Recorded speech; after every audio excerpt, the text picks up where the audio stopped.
O que aconteceria se a afirmação sobre o conhecimento adquirido na escola a respeito da descoberta da América se mostrasse equivocada?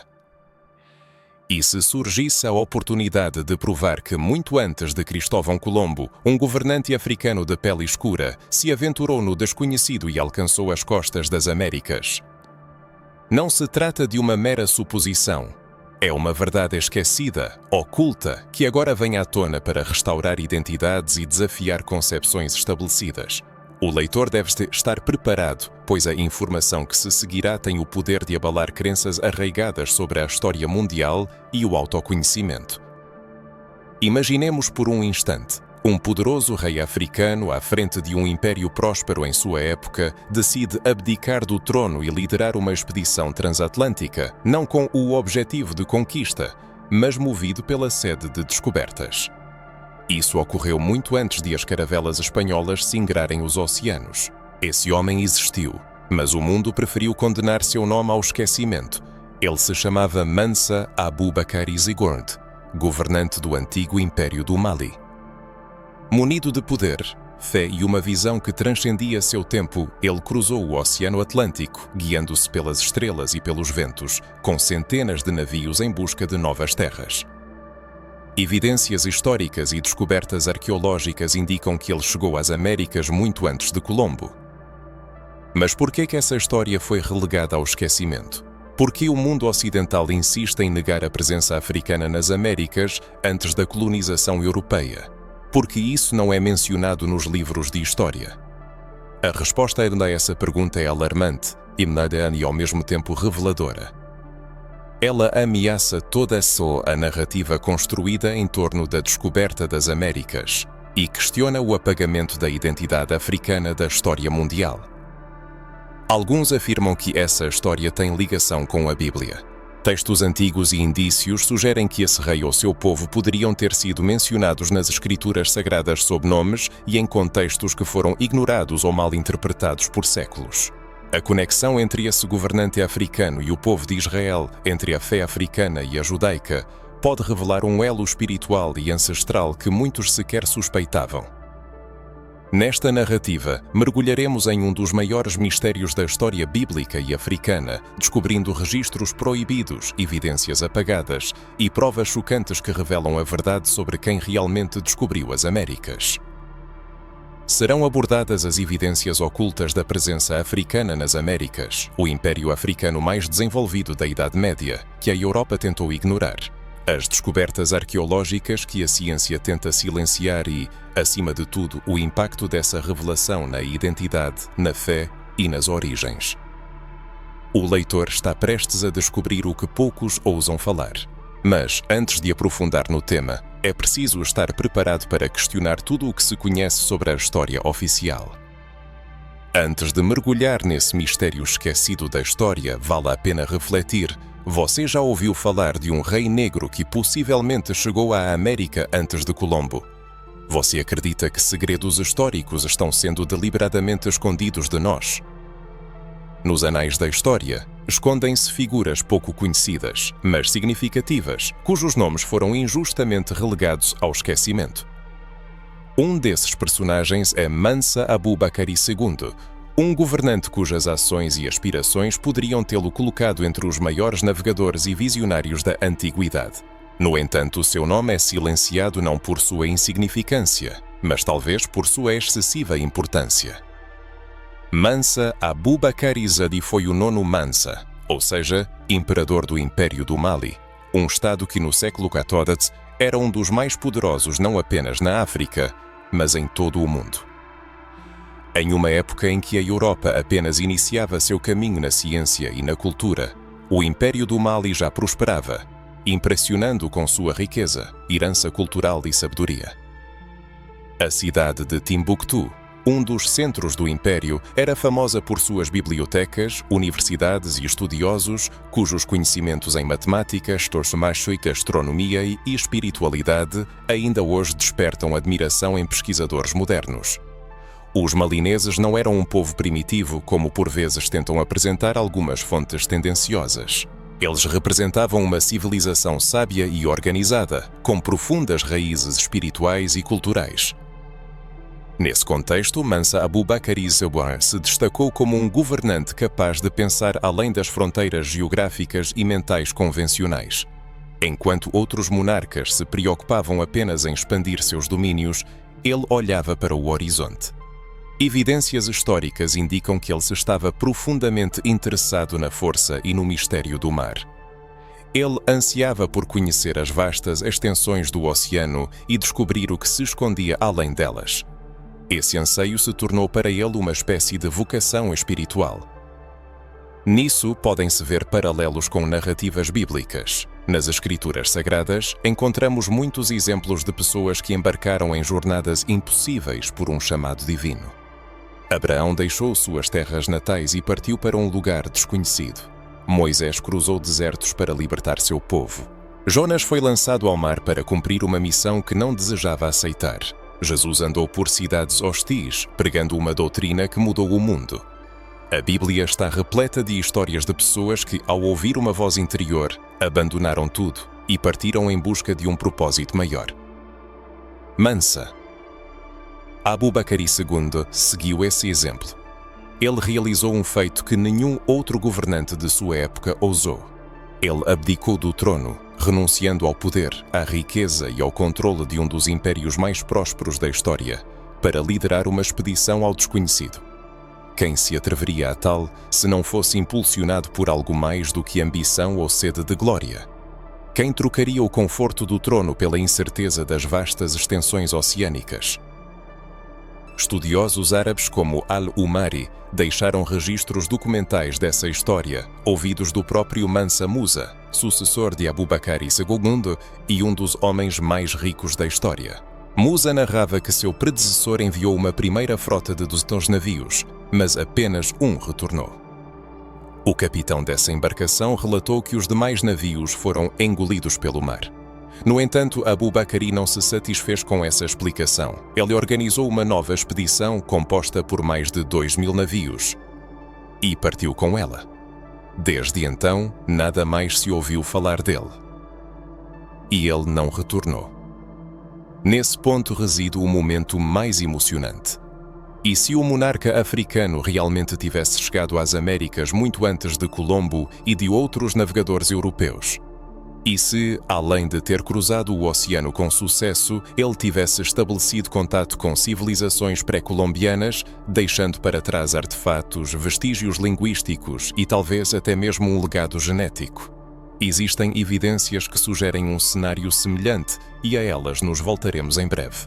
No entanto, antes é preciso compreender toda a significância dessa hipótese. A representação de um governante negro cruzando o Atlântico por um chamado divino, como um profeta singrando os mares, possui uma energia que transcende os fatos históricos secos. Essa imagem adquire um significado sagrado, remetendo a narrativas bíblicas e conectando-nos a raízes profundas. Ela nos liga a uma missão espiritual de um povo ancestralmente chamado à resistência, à exploração e às descobertas, realizadas não pela força das armas, mas pela fé, coragem e sabedoria. Ao considerar o feito de Abubakari, não estamos apenas analisando um episódio histórico. Vemos uma sucessão espiritual de governantes guiados por forças superiores, à semelhança dos patriarcas bíblicos. Isso muda radicalmente nossa percepção, permitindo-nos ocupar um lugar de destaque na narrativa histórica. Isso confirma que os africanos contribuíram não apenas para uma história de sofrimento, escravidão e luta, mas também para uma crônica de glória, sabedoria e inovação. Você sente toda a meia importância e o poder dessa descoberta. Não se trata apenas de uma pessoa individual, mas da restauração de uma memória perdida e do retorno de uma herança roubada. É uma verdade capaz de reescrever nossa compreensão do mundo, da fé e das origens espirituais. E agora, após séculos de esquecimento, essa história ressurge como uma profecia que foi selada e agora se abre diante de nossos olhos. E que ouça quem tem ouvidos para ouvir. As descobertas que virão serão ainda mais surpreendentes. Começaremos a examinar evidências, testemunhos e artefatos. Alguns deles são negados ou silenciados, mas todos apontam para uma mesma direção. A verdade deve ser revelada. Se você continua lendo, significa que algo dentro de você sugere que há lacunas na versão oficial da história. Talvez você nunca tenha percebido isso plenamente, mas agora, confrontado com essa informação, tudo começa a fazer sentido. O esquecimento não foi acidental, foi planejado. E qualquer verdade que ameaça o sistema estabelecido deve ser abafada, mas isso não acontecerá. Então, prossigamos, pois os fatos a seguir abalarão os alicerces do seu conhecimento. Aqui começa o primeiro grande mistério que muitos preferem ignorar, pois ele questiona toda a história oficial. Afinal, se realmente houve contato entre africanos e povos nativos da América Central antes da chegada de Cristóvão Colombo, isso muda radicalmente nossa compreensão sobre a origem da civilização ocidental no Novo Mundo. Muito antes da chegada triunfal de Cristóvão Colombo ao Novo Mundo e muito antes da fixação de bandeiras europeias em solo americano, existiam evidências convincentes que sugeriam uma conexão entre o continente africano e as Américas. Não se trata de mitos ou teorias da conspiração, mas de provas concretas que indicam uma interação real entre a África e as Américas muito antes do século XV.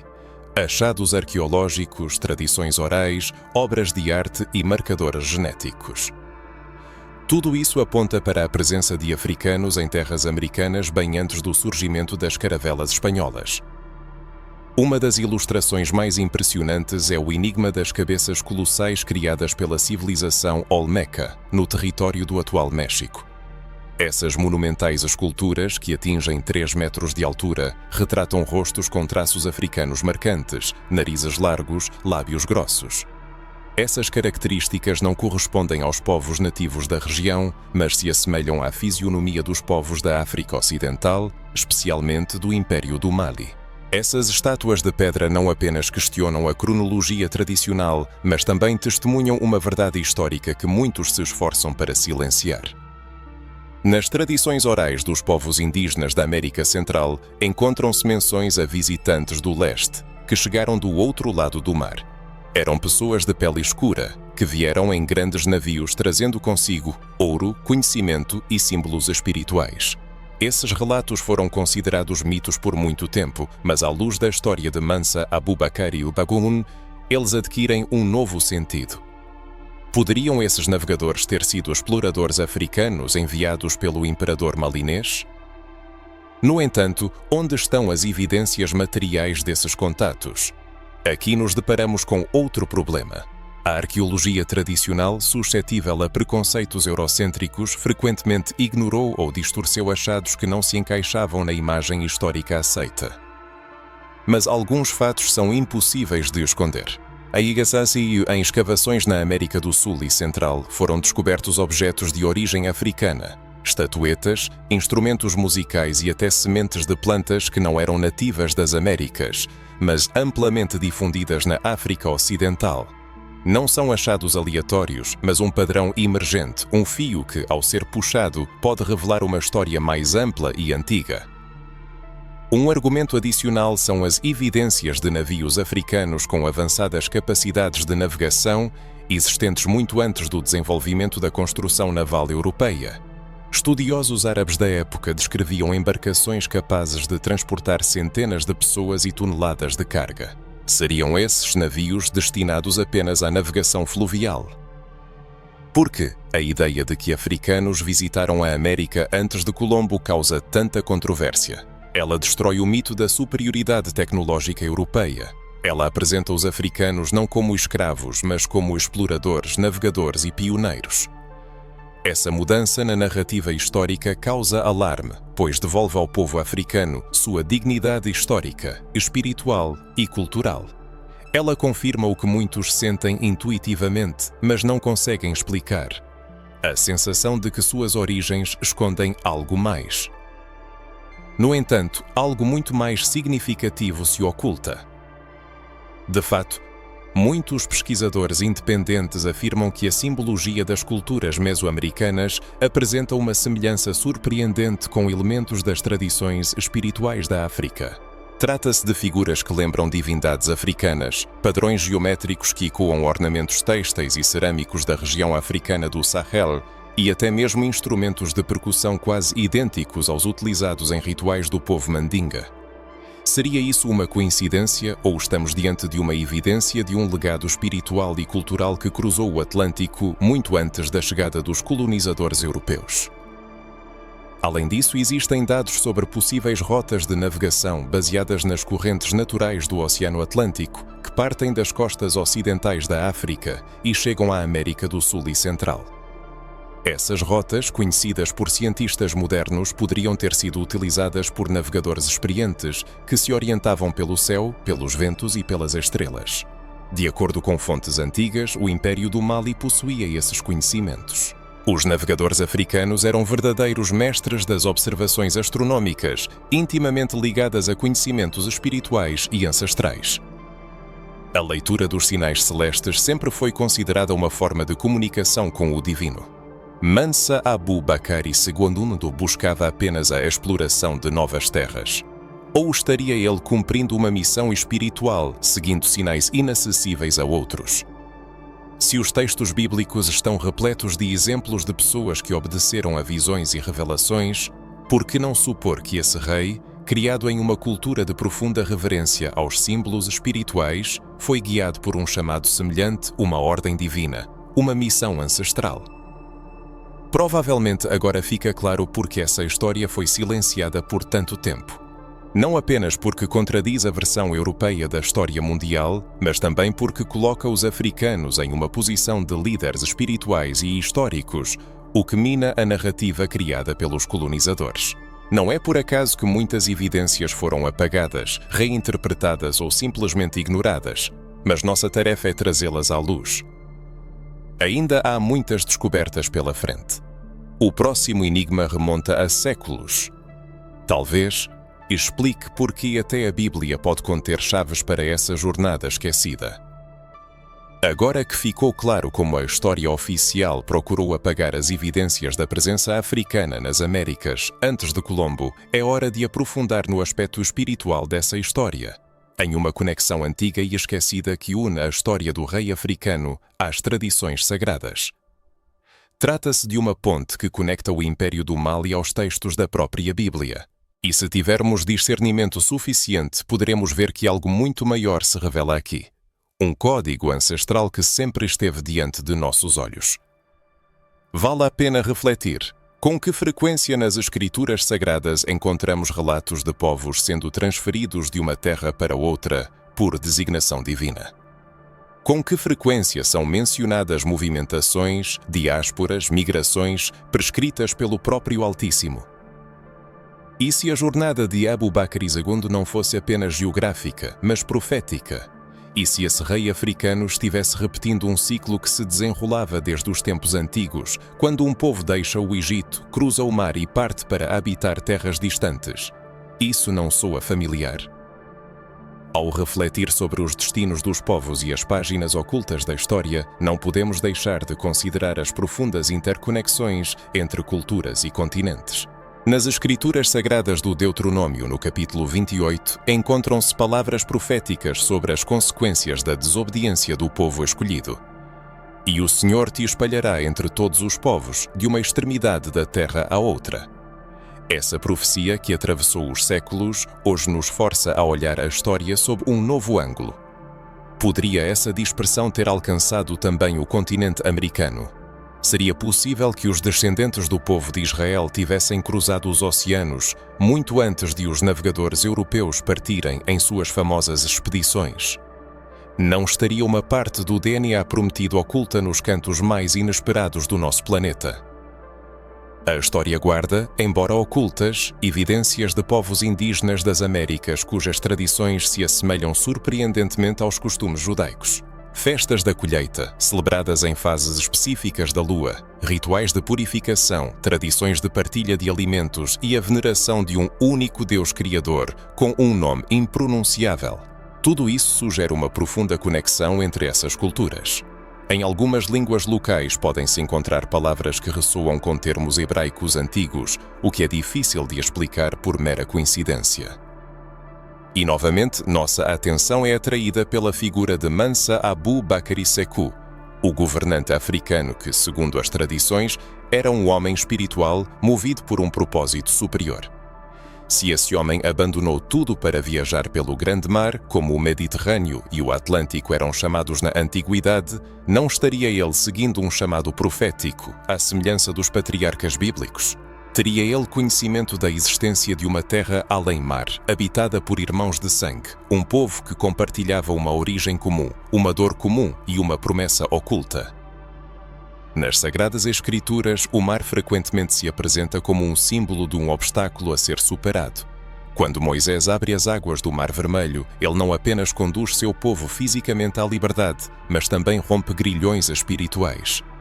Quando Jonas tenta fugir de seu destino, o mar se levanta contra ele, lembrando-o da inevitabilidade do chamado divino. O mar é ao mesmo tempo um obstáculo e um caminho, um símbolo de batismo, renascimento e a fronteira entre o passado e um novo começo. Abu Bakr não via o mar como uma ameaça, mas como um portal, obedecendo a uma voz que o chamava para terras distantes. Vá, siga, cruze, algo importante o espera lá. Não se pode esquecer também dos mitos africanos que narram sobre terras distantes além-mar, onde vivem irmãos perdidos.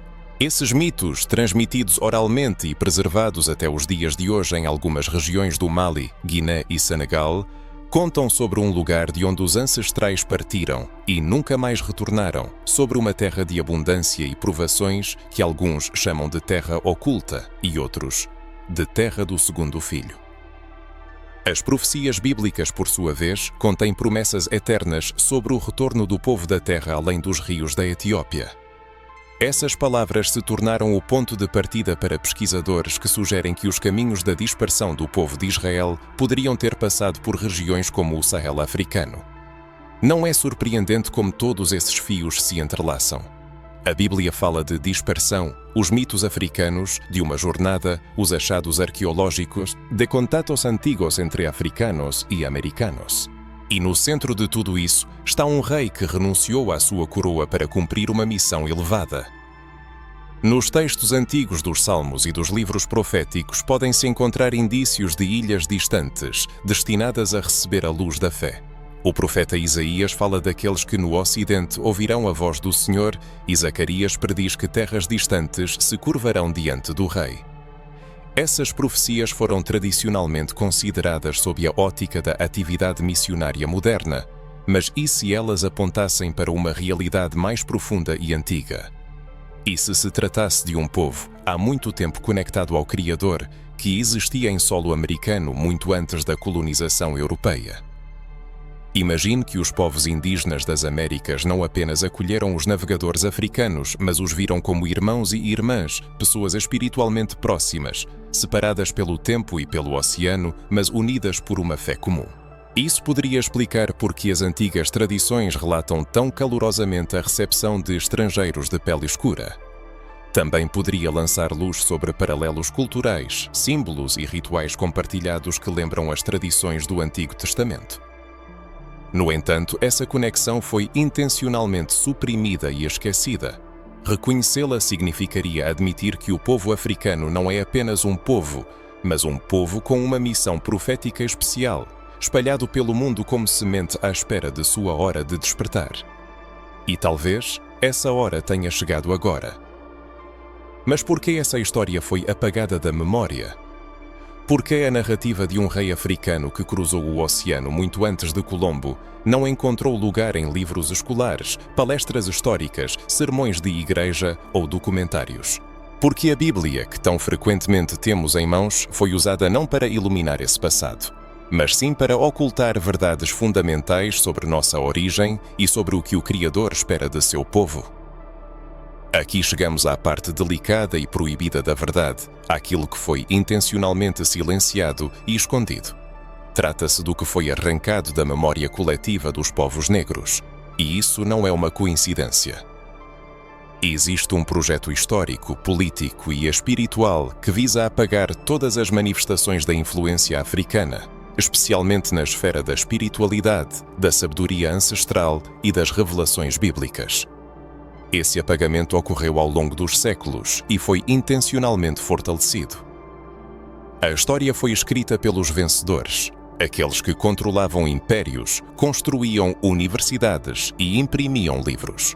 Foram eles que decidiram o que entraria para a história, quem seria o herói e quem o vilão, quem era civilizado e quem era selvagem. Os povos negros foram sistematicamente excluídos dessa narrativa, transformando-se de sujeitos da história em seus objetos, de construtores de reinos e civilizações em escravos e mão de obra. Contudo, por trás desse apagamento havia um medo, o medo do despertar. O medo de que um povo que tomasse consciência de sua origem, sua identidade espiritual e sua conexão com a promessa bíblica se levantaria. E quando um povo se levanta conscientemente, não há como pará-lo. A censura da história africana é, em essência, uma censura espiritual. Censura espiritual é a ocultação e distorção deliberada da verdade histórica, afetando os aspectos espirituais e culturais da vida dos povos. O Império Mali, que prosperou sob a liderança de Mansa Abubakar II, serve como um exemplo instrutivo da ocultação da sabedoria ancestral. Por que a história de Sachsadit? Porque a história desse governante notável, registrada por estudiosos árabes e cronistas famosos, nunca encontrou reflexo em livros didáticos e pesquisas históricas. A razão reside no fato de que essa história mina a concepção eurocêntrica da descoberta do mundo. Ela apresenta os africanos como exploradores, navegadores e pioneiros, o que contradiz fundamentalmente as premissas racistas da historiografia oficial. Esse racismo histórico não era apenas estrutural, mas também estratégico. Manifestou-se no silenciamento da verdade, na destruição de manuscritos, na demolição de monumentos, no roubo de nomes e na distorção intencional da aparência de figuras históricas em imagens. Até mesmo textos bíblicos foram submetidos a traduções e interpretações tendenciosas para ocultar a verdadeira identidade de alguns povos. Lembremo-nos de como a Bíblia foi usada para justificar a escravidão. Interpretações distorcidas como a maldição de Cam serviram como prova da inferioridade dos povos negros. Essa mentira, enraizada na consciência dos crentes, tornou-se a base teológica para séculos de dominação. Isso levou a consequências trágicas. Os africanos começaram a perder a fé em si mesmos, acreditando que sua história começava com a escravidão, que sua cultura era deficiente, sua espiritualidade demonizada e sua cor de pele uma maldição. Este é o resultado de um apagamento brutal da memória histórica, um apagamento da alma de um povo. Ao privar um povo de sua história, tira-se também sua força. No entanto, hoje esse círculo vicioso está sendo quebrado. O sopro da eternidade está trazendo de volta o que foi enterrado sob as camadas de mentiras. Vozes que antes eram silenciadas ressoam por todo o mundo. Livros esquecidos estão sendo abertos e todos se tornam testemunhas desse despertar. É preciso compreender que o silenciamento da história de Abubakar Taguentes não é um caso isolado, mas parte de um projeto de grande escala para reescrever a história mundial. Quantos outros reis, profetas, pensadores e visionários africanos foram apagados da memória? Quantos deles nem sequer deixaram seus nomes nos anais da história? Quantos foram mortos por ousarem ensinar? Quantos foram declarados hereges por questionarem dogmas impostos? Isso afetou não apenas líderes políticos, mas também líderes espirituais, homens e mulheres de fé que carregavam a luz do conhecimento, mas foram perseguidos. Quando olhamos para a Bíblia com um olhar imparcial, vemos que o continente africano está presente nas páginas das Escrituras Sagradas, de Gênesis a Apocalipse. Etiópia, Egito, Núbia, a terra de Cuxé. Tudo está lá. Mas com que frequência isso é mencionado? Com que frequência se ouve que os patriarcas viveram no território da África moderna, que Moisés foi criado como um príncipe africano, que Jesus encontrou refúgio no Egito na infância, que Simão Cireneu, o homem que ajudou Cristo a carregar a cruz, era africano? Eles estavam lá. Nós estávamos lá. Mas a história foi editada, e isso não é por acaso, pois a presença africana na narrativa bíblica aponta para uma verdade que muitos não desejam reconhecer. A história é repleta de mistérios e silêncios, e nem todas as descobertas são dignas de reconhecimento. Os povos negros, que se revelaram não apenas vítimas, mas também condutores de revelações, ocultaram a verdade sobre Abu Bakr Zoat, que encarnava o espírito de pioneirismo. Esse governante negro, cheio de espiritualidade e coragem, ousou seguir o chamado do desconhecido e cruzar os oceanos. O reconhecimento desse fato poderia infundir nova vida em uma nação inteira, mas foi exatamente por isso que se tentou relegá-lo ao esquecimento. No entanto, apesar de todas as tentativas, a verdade não pode ser completamente escondida. A verdade possui uma força indomável, capaz de se infiltrar por quaisquer barreiras. Ela sobrevive nos mínimos detalhes, nas obras de arte, nas canções populares e nas tradições transmitidas de geração em geração. E agora é o momento de falar abertamente sobre isso. Apesar de todos os esforços para apagar a memória da presença africana nas Américas antes do início da colonização europeia, vestígios claros e profundos permaneceram, gravados nas paisagens, esculturas, símbolos e, acima de tudo, nas narrativas dos povos indígenas do continente. Essas histórias, que muitos tentaram apresentar como mitos, guardam em si uma verdade ancestral. De fato, navegadores negros alcançaram as costas da América. Em várias comunidades indígenas da América Central e do Sul existem tradições sobre a chegada de visitantes do mar. Não eram espanhóis nem portugueses e sua aparência não correspondia à europeia. Pessoas de pele escura, com cabelos crespos e roupas incomuns, chegavam em grandes embarcações, algumas construídas de madeira escura, outras tão habilidosas que eram comparadas a casas flutuantes. É notável que esses testemunhos, ignorados por muito tempo pelos historiadores, coincidem com o período em que Mansa Abu Bakr Zoat, supostamente, organizou sua grande expedição transoceânica. Uma coincidência? Ou será parte de uma história que gradualmente começa a se encaixar? Segundo algumas tradições, esses visitantes não chegaram como conquistadores, mas como mensageiros. Eles traziam paz, compartilhavam sementes e conhecimentos sobre os astros celestes, falavam sobre os ciclos naturais e deixaram entre os habitantes locais símbolos que antes não existiam. Surpreendentemente, esses símbolos lembram padrões africanos, tanto nas formas geométricas quanto nas representações de divindades e animais sagrados. Esses fragmentos da história, que sobreviveram por séculos, foram escondidos em cavernas, esculpidos em pedras, abrigados em pinturas rupestres, em locais inacessíveis aos colonizadores. Mas isso não é tudo. Nas ruínas da América Central foram descobertas estátuas com traços faciais africanos distintamente expressos. Não apenas traços gerais, mas características impressionantes, lábios cheios, narizes largos, olhos profundos. Essas imagens não têm nada em comum com os povos indígenas locais e não correspondem à aparência europeia. Elas carregam uma clara marca da África, especialmente da África Ocidental. Esculturas semelhantes foram encontradas no Peru, México e até em regiões mais ao norte, no território dos atuais Estados Unidos. Ao mesmo tempo, essas figuras anontanetadis estão sempre associadas a uma alta posição, representando líderes, guardiões ou sábios. Por que isso acontece? E por que os estudiosos que seguem uma perspectiva eurocêntrica se recusam a reconhecer essas evidências de contatos pré-colombianos? Por que as evidências de contatos pré-colombianos são tão persistentemente ignoradas? O reconhecimento desses fatos levaria inevitavelmente a uma revisão radical de todo o paradigma histórico. Significaria admitir que a presença africana no continente americano precedeu a colonização europeia em séculos, se não milénios. E, o mais importante, devolveria aos africanos o lugar merecido na história, reconhecendo sua dignidade, liderança e sabedoria. Tal reconhecimento minaria o sistema de pensamento estabelecido, baseado na ideia de superioridade da raça branca e na inferioridade artificialmente criada de outros povos. Além disso, existem evidências linguísticas que apontam para uma conexão entre antigas línguas africanas e alguns dialetos indígenas americanos. Palavras com sonoridade e significado surpreendentemente semelhantes, expressões usadas em cerimônias espirituais, ecoando em cânticos da África Ocidental. Quando um povo é violentamente apagado da história oficial, ele encontra maneiras de preservar sua memória no subtexto da cultura. É exatamente isso que estamos observando.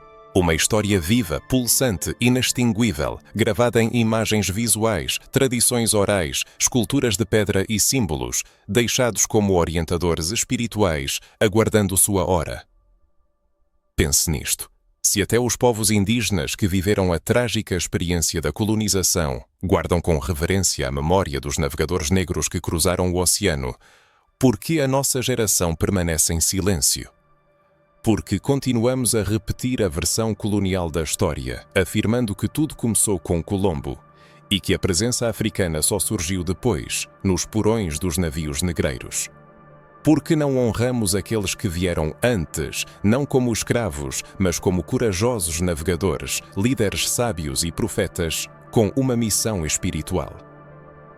As pinturas, esculturas e ruínas testemunham inequivocamente que a presença africana nas Américas não foi acidental ou resultado de conjecturas. Foi um fato real e significativo registrado por aqueles que estavam aqui. Apenas essa realidade não foi reconhecida por aqueles que tinham o poder de escrever livros, criar museus e moldar os currículos escolares. Chegou a hora de olhar para esses sinais com um olhar novo e iluminado. A restauração da verdade implica a restauração da nossa visão espiritual, da capacidade de ver além do óbvio, de reconhecer os códigos divinos onde o mundo vê apenas pedra ou tinta. E o que é surpreendente, essas evidências sobreviveram até hoje graças a uma força poderosa que protege a memória, não permitindo que a luz da verdade se apague. O Criador sempre deixa testemunhas espalhadas no tempo. E hoje temos a oportunidade de tocar essa verdade, porque chegou o tempo da salvação, da reavaliação e do despertar de um povo para se conhecer e se lembrar. Estávamos aqui, fomos vistos, fomos honrados. E por mais que tentem apagar essa memória, os registros do passado continuam a sussurrar para aqueles que estão prontos para ouvir. Vamos continuar nossa investigação. Talvez você se pergunte, por que tudo isso é tão importante? Porque se aprofundar no passado, desenterrar registros apagados, resgatar do esquecimento antigas esculturas e recordar reis cujos nomes há muito foram esquecidos. A resposta reside na esfera espiritual, pois não é apenas história, mas uma identidade profética que foi dilacerada e exige restauração. O que estamos fazendo não é apenas recriar uma cronologia de eventos, mas restaurar um legado espiritual. Em busca da profecia perdida, a conexão entre as viagens do rei Mansa Abu Bakr Zobeito e o destino de Israel. Chegou o momento de recorrer às profecias que por séculos estiveram diante dos olhos, mas cujo verdadeiro significado permaneceu oculto. Essas profecias falam de um povo, eleito para um grande propósito, sobrecarregado de dor e dispersão. Com a interpretação correta, elas revelam que as expedições de governantes como Mansa Abu Bakr Zoin podem estar indissociavelmente ligadas à história de Israel, um povo cujo destino foi predito muito antes do advento de uma nova era. A Bíblia, começando com o Antigo Testamento, é repleta de advertências, precauções e promessas relativas às consequências que atingiriam o povo escolhido se ele se desviasse do caminho predestinado. Um dos capítulos mais vívidos e, ao mesmo tempo, ignorados na teologia moderna é Deuteronômio 28. Nele, o Altíssimo estabelece as bênçãos e maldições que cairiam sobre Israel, dependendo de sua fidelidade ou rebelião. Quando estudamos atentamente este texto, libertando-nos de uma visão eurocêntrica, uma imagem simultaneamente perturbadora e esperançosa se revela diante de nós. As maldições ali descritas ecoam de forma surpreendente a história dos povos africanos que vivenciaram a tragédia do tráfico transatlântico de escravos. O capítulo fala de um povo que será expulso de sua terra e espalhado entre todas as nações do mundo. Refere-se a navios que os levariam de volta ao Egito, símbolo da escravidão, por um caminho desconhecido para esse povo. Narra sobre crianças arrancadas dos pais, sobre um jugo de ferro em seus pescoços, sobre sofrimentos intermináveis e sobre um nome entregue ao esquecimento. Não é isso um reflexo preciso do que aconteceu com os africanos durante o tráfico de escravos? Não soa como uma profecia literal de uma das mais terríveis tragédias da história da humanidade? Por que então isso é silenciado? Por que essa conexão nunca é estabelecida? Por que as igrejas evitam essas passagens? Talvez porque levar a sério essa leitura insere os povos negros novamente na narrativa bíblica como participantes ativos dos eventos proféticos, o que pode abalar o sistema de crenças estabelecido. O despertar de um povo esquecido. Essa revelação mostra que as pessoas, submetidas a humilhações, acorrentadas e desprovidas de dignidade humana, não foram apenas vítimas de acasos históricos. Elas foram um povo que carregou o fardo de uma aliança quebrada, mas também que guardou a promessa de um futuro renascimento. Um povo que foi ferido, mas não esquecido. Um povo que vagou e foi disperso, mas que está destinado a se reunir. Isso não é ficção nem manipulação.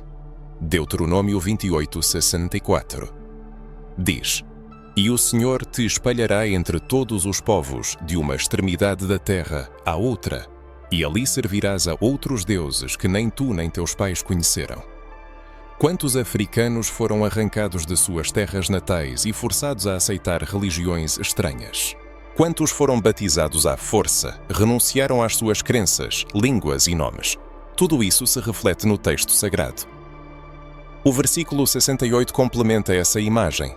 E o Senhor te fará voltar ao Egito em navios pelo caminho de que te disse, nunca mais o verás. E ali sereis vendidos aos vossos inimigos como escravos. Esta profecia, dada séculos antes do nascimento de Cristo, cumpriu-se com uma precisão assombrosa na era do tráfico transatlântico de escravos.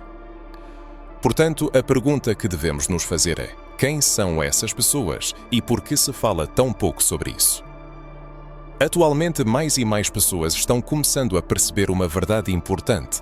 Elas estão chegando à compreensão de que a autoidentidade dos africanos, especialmente aqueles que vêm da África Ocidental, pode estar estreitamente ligada à genealogia israelita e que essa conexão não é apenas simbólica, mas também bastante real. Pesquisadores independentes, não sujeitos à pressão de instituições, realizaram uma análise minuciosa de mapas geográficos, nomes históricos e linhagens tribais. Como resultado, eles descobriram que muitos grupos étnicos africanos preservaram tradições que apontam para sua origem em terras bíblicas. Algumas tribos afirmam ser descendentes das tribos de Manassés, Levi e Judá. Eles cuidadosamente mantêm costumes que ecoam no judaísmo bíblico: circuncisão de bebês no 8º dia, observância de certas prescrições dietéticas, celebração das luas novas, separação do ritualmente impuro e outras tradições que foram herdadas não dos colonizadores, mas de seus ancestrais. Podemos considerar tudo isso uma simples coincidência? Se o Altíssimo previu a dispersão de seu povo, seria ilógico procurá-lo exclusivamente na Europa, ou apenas entre aqueles que carregam sobrenomes tipicamente judeus. É muito mais razoável buscar certos sinais: sofrimento coletivo, dispersão pelo mundo, perda da identidade nacional, perseguições históricas e tentativas de extermínio, resistência espiritual e, finalmente, o despertar. E esse despertar não é por acaso, pois a profecia não termina com a maldição. O mesmo capítulo que fala de sofrimentos também fala de retorno. O livro do profeta Ezequiel narra sobre um vale cheio de ossos secos que milagrosamente ganham vida. O livro de Jeremias promete que o povo será trazido de volta de todos os cantos da terra para onde foi disperso. Isaías prediz que estrangeiros ajudarão a trazer de volta os descendentes dispersos de Israel. Essas antigas promessas ainda são relevantes. É nesse contexto que a história do rei Mansa Abu Bakr II adquire ainda mais significado. Se esse governante fazia parte do povo disperso e se existem evidências espirituais, culturais e históricas que confirmam isso, então sua viagem transatlântica não foi apenas uma expedição militar. Foi um movimento profético, um presságio da disseminação de um povo que alcança terras destinadas a fazer parte do grande plano de restauração. Talvez o próprio rei não estivesse totalmente ciente disso, mas como muitos personagens bíblicos, ele foi guiado por uma mão invisível, cumprindo uma missão que transcendia os domínios terrenos. Tudo isso aponta para algo maior: a restauração de um povo esquecido entre outros povos. Um povo que por séculos carregou o fardo da punição, mas que agora começa a ouvir os sons do shofar, chamando-o ao retorno. Um povo que começa a lembrar seu nome, sua lei, sua aliança com Deus. Um povo que por muito tempo se considerou perdido, mas na verdade foi preservado. E agora, nestes últimos tempos, esse povo começa a despertar. Na Bíblia, ele é chamado de remanescente, um grupo de pessoas que retorna às suas raízes, abraça sua verdadeira identidade e se apresenta diante do Criador com coragem e reverência. E talvez sua presença aqui não seja por acaso. Talvez esta informação ressoe em sua alma, porque você faz parte desse remanescente. Porque algo dentro de você estremece quando ouve essas palavras. Porque seu espírito reconhece a voz da verdade quando ela finalmente encontra sua voz. Na sequência da narrativa, será analisada a profunda influência desses eventos históricos na contemporaneidade e serão examinadas as razões pelas quais essa verdade ainda hoje causa inquietação. Até este ponto, falou-se de monarcas esquecidos, origens ocultas, profecias pouco estudadas e memórias imperecedoras. Agora, é necessário levantar a questão mais significativa. E se esses povos, que foram dispersos, escravizados, forçados ao silêncio e apagados dos anais da história, forem, na realidade, descendentes de Israel? E se todas as aparentes coincidências históricas representarem, na verdade, a realização de um profundo desígnio espiritual? E se os navios negreiros não foram apenas instrumentos de opressão, mas também parte de um julgamento divino conforme predito nas Sagradas Escrituras?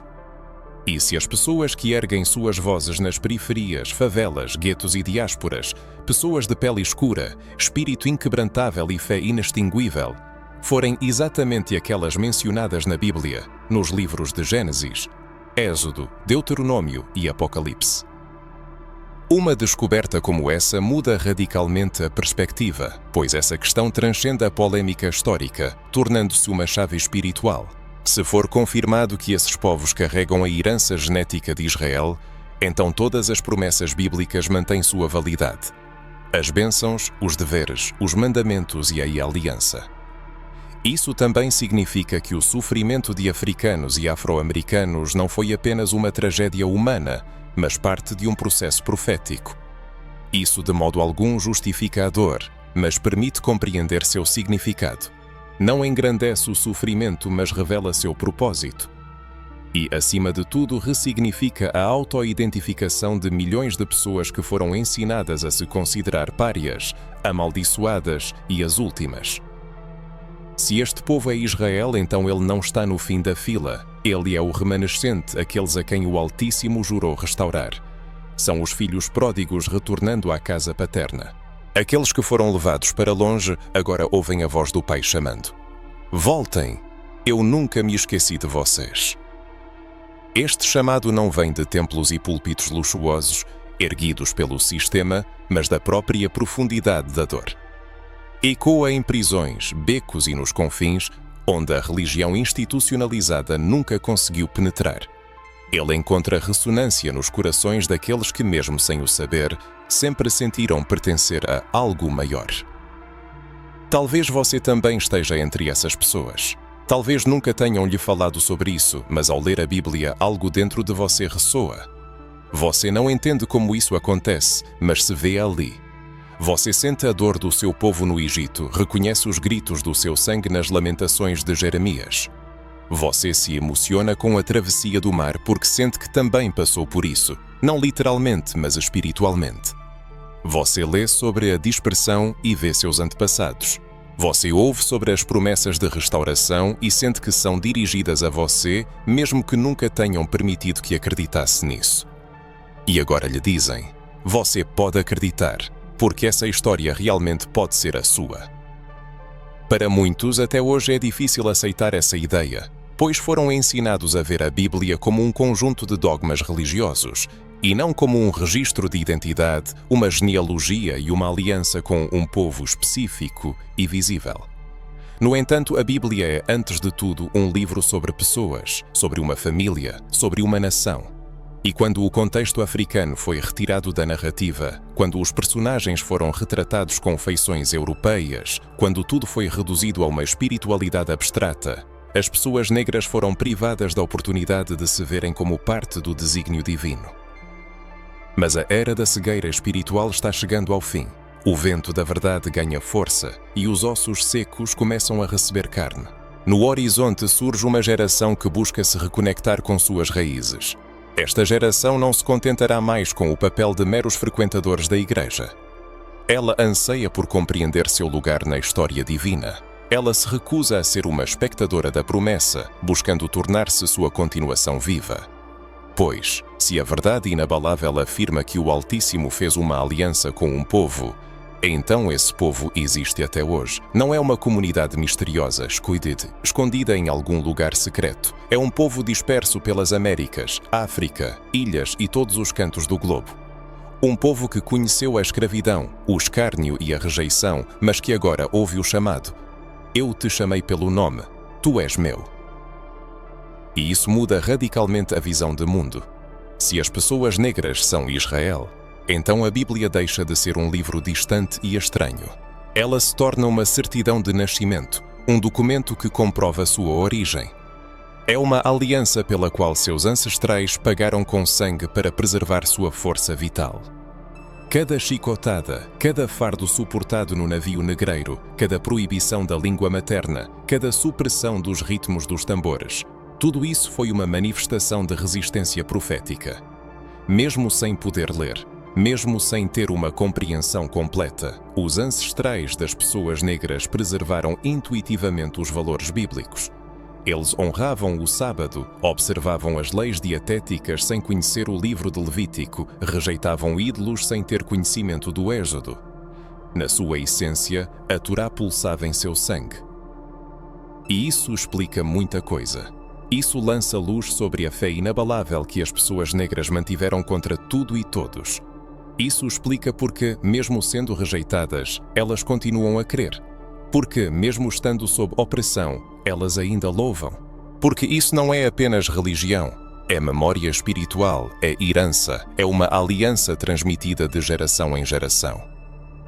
E quando essa consciência penetra na mente, ocorre uma transformação interna. Não há mais lugar para a submissão e a resignação. Vem a compreensão de que a fé não é algo emprestado, mas um direito legítimo de nascença.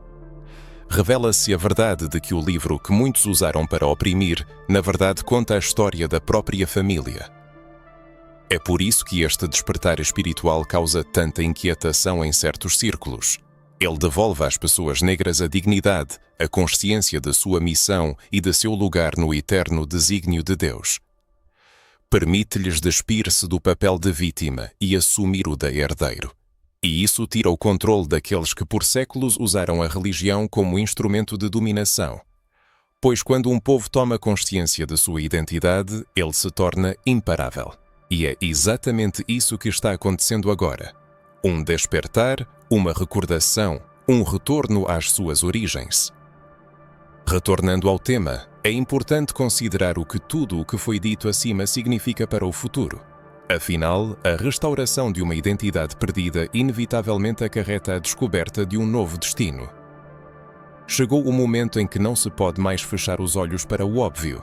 Após a descoberta de fatos sobre viagens às Américas antes de Colombo, de achados arqueológicos ignorados, de testemunhos de povos indígenas, de profecias bíblicas sobre a dispersão e da real possibilidade de uma conexão direta entre africanos e a história de Israel, surge uma pergunta que deve ressoar no coração de cada um que ouve isso.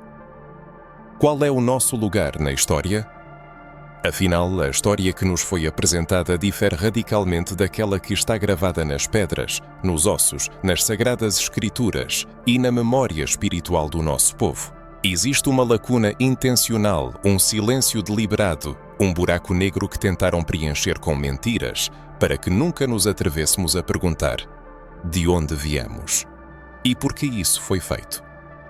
A razão reside no fato de que, ao recordar sua verdadeira origem, os africanos se reconectarão com aquilo que não está sujeito a nenhum império, sua identidade espiritual. A questão não é apenas o que nos foi tirado, mas também os motivos por trás desse ato. A resposta é simples e profunda ao mesmo tempo. Isso foi feito porque dentro de nós vive um chamado, uma voz antiga, ecoando dos tempos de Moisés, Davi e dos profetas. Essa voz nos chama pelo nome, mesmo quando o mundo tenta nos rotular. chamando-nos de escravos, párias, almas perdidas. Ela continua a soar. Vocês são meus! A história oficial tentou nos convencer de que nascemos da dor e não da promessa, que nossa origem é o cativeiro e não a profecia, que nosso sangue carrega uma maldição e não um propósito. No entanto, a verdade é que antes da escravidão, antes dos castigos físicos, antes da colonização, já existíamos como um povo, como uma nação, como descendentes e algo mais. Existíamos no coração do Eterno. Portanto, trata-se de algo maior do que apenas uma salvação histórica. É uma guerra espiritual, uma batalha pela memória, pois ao apagar a memória de um povo, apaga-se sua força. Mas quando essa memória começa a ser restaurada, nada poderá deter esse renascimento. Quem somos nós nesta história? Essa pergunta deve ser feita a si mesmo diante do espelho, sentida no coração, mesmo que cause dor. Isso será um desafio. Virará o mundo interior de ponta cabeça, pois não se trata de uma salvação romântica ou de uma nova ideologia, mas de um retorno à nossa essência, ao nosso ponto de partida. Para isso, é preciso arrancar as camadas de mentiras impostas desde a infância, camadas que afirmavam que nossos ancestrais eram selvagens, ignorantes, necessitados de civilização. Embora, na verdade, foram eles que ensinaram o mundo a olhar para o céu, a entender a terra, a respeitar o tempo e a viver em comunidade. Nossos ancestrais possuíam conhecimento, eles sabiam quem eram. Quando os africanos foram arrancados à força de sua terra natal, os colonizadores não temiam sua força física, mas seu espírito inquebrantável. Essa força espiritual, silenciosa e profunda, é transmitida de geração em geração, suportando as provações da escravidão e das privações.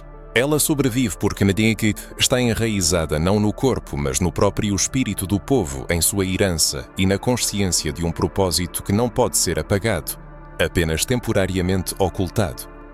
Mas agora esse propósito retoma seus contornos, desperta e chama à ação. No momento em que despertam para essa realidade, os africanos começam a ver o mundo de uma nova maneira. Sua oração e sua percepção dos textos sagrados mudam.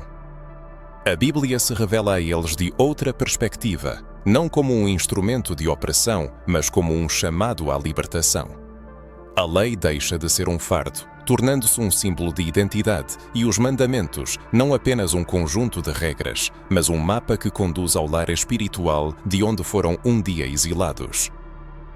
A história tentou fazê-los esquecer dessa herança, convencendo-os de que a fé é apenas uma adesão cega a rituais, a espiritualidade, uma repetição sem sentido de frases decoradas e Deus, uma entidade distante e inatingível.